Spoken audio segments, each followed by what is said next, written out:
Matthios, chapitre 27.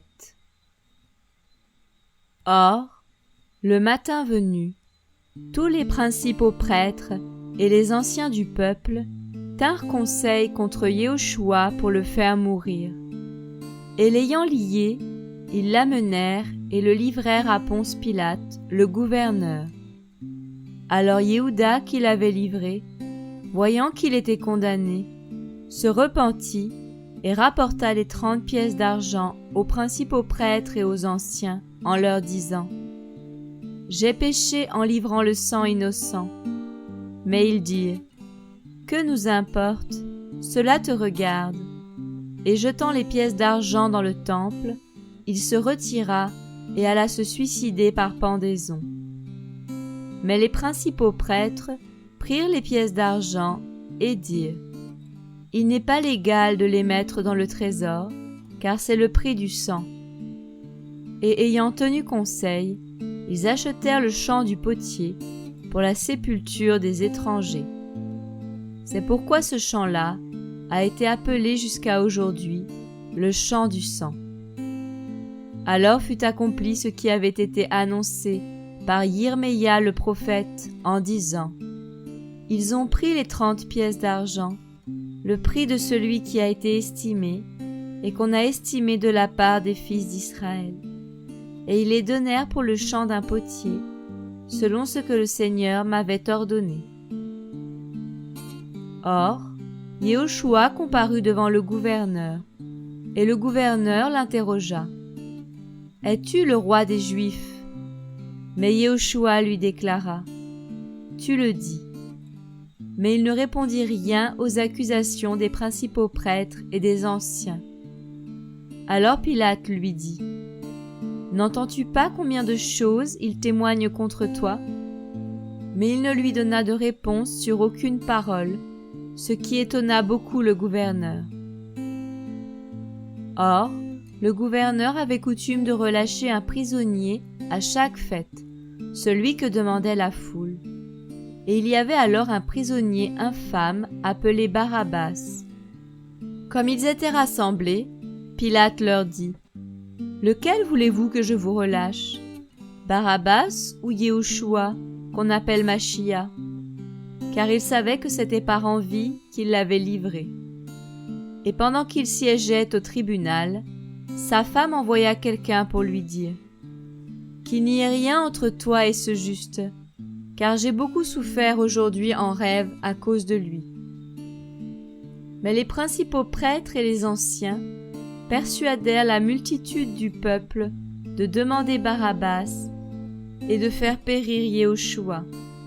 Et le gouverneur, prenant la parole, leur dit : « Lequel des deux voulez-vous que je vous relâche ? » Et ils dirent : « Barabbas. » Pilate leur dit : « Que ferai-je donc de Yehoshua qu'on appelle Machia ? » Ils lui disent tous : « Qu'il soit crucifié. » Et le gouverneur leur dit : « Mais quel mal a-t-il fait ? » Et ils crièrent encore plus fort en disant : « Qu'il soit crucifié. » Alors Pilate, voyant qu'il ne gagnait rien, mais que le tumulte s'augmentait, prit de l'eau et lava ses mains devant le peuple en disant : « Je suis innocent du sang de ce juste, cela vous regarde. » Et tout le peuple répondit en disant : « Que son sang retombe sur nous et sur nos enfants. »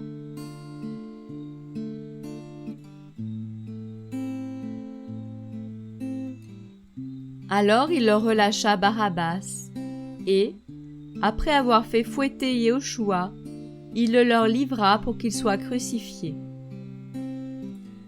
Alors les soldats du gouverneur amenèrent Yehoshua dans le prétoire et rassemblèrent devant lui toute la cohorte. Et après l'avoir dépouillé, ils le revêtirent d'un manteau d'écarlate, et ayant fait une couronne d'épines entrelacées, ils la mirent sur sa tête, et ils lui mirent un roseau dans sa main droite. Et, s'agenouillant devant lui, ils se moquaient de lui, en disant : « Nous te saluons, roi des Juifs. » Et ils crachaient sur lui, prenant le roseau et frappaient sur sa tête. Et quand ils se furent moqués de lui, ils lui ôtèrent le manteau et lui remirent ses propres vêtements et l'amenèrent pour le crucifier. Or, comme ils sortaient, ils rencontrèrent un homme de Cyrène du nom de Shimon, et ils le forcèrent à porter sa croix. Et étant arrivés au lieu appelé Golgotha, c'est-à-dire le lieu du crâne, ils lui donnèrent à boire du vinaigre mêlé avec du fiel. Mais quand il l'eut goûté, il ne voulut pas boire.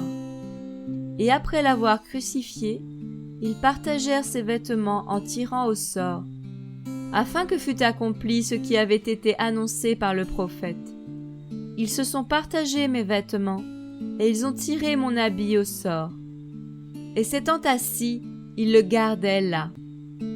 Ils mirent aussi au-dessus de sa tête un écriteau, où la cause de sa condamnation était marquée en ces mots.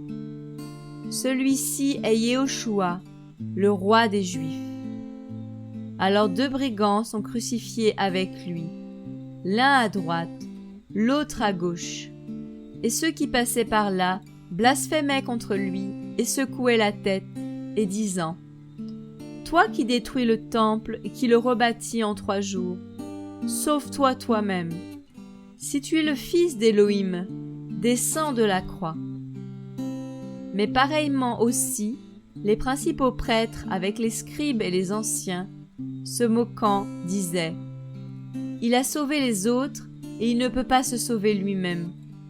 S'il est le roi d'Israël, qu'il descende maintenant de la croix et nous croirons en lui. Il a mis en Élohim sa confiance, qu'il le délivre maintenant s'il l'aime. Car il a dit : Je suis le fils d'Élohim. Les brigands aussi, qui étaient crucifiés avec lui reprochaient la même chose. Mais, depuis la 6e heure jusqu'à la 9e, la ténèbre survint sur toute la terre. Mais vers la 9e heure, Yehoshua cria d'une grande voix en disant : Élie, Élie, lama sabachthani, c'est-à-dire : Mon El, pourquoi m'as-tu abandonné ? Quelques-uns de ceux qui étaient là présents, ayant entendu cela, disaient : Celui-ci appelle Élia. Et immédiatement, l'un d'entre eux courut prendre une éponge, et l'ayant remplie de vinaigre et fixée au bout d'un roseau, il lui donna à boire. Mais les autres disaient : Laisse, voyons si Élia viendra le sauver. Mais Yehoshua poussa de nouveau un grand cri et rendit l'esprit. Et voici, le voile du temple se déchira en 2, depuis le haut jusqu'en bas. Et la terre trembla, et les pierres se fendirent, et les sépulcres s'ouvrirent, et beaucoup de corps des saints qui s'étaient endormis furent ressuscités. Et étant sortis des sépulcres après sa résurrection, ils entrèrent dans la ville sainte et se montrèrent à beaucoup. L'officier de l'armée romaine et celui qui était avec lui pour garder Yehoshua, ayant vu le tremblement de terre et tout ce qui venait d'arriver, furent extrêmement effrayés et dirent : Celui-ci était vraiment le fils d'Élohim. Il y avait là aussi beaucoup de femmes qui regardaient de loin et qui avaient suivi Yehoshua depuis la Galilée pour le servir. Parmi lesquelles était Myriam Magdeleine, Myriam mère de Yaakov et de Yoseph, et la mère des fils de Zabdi.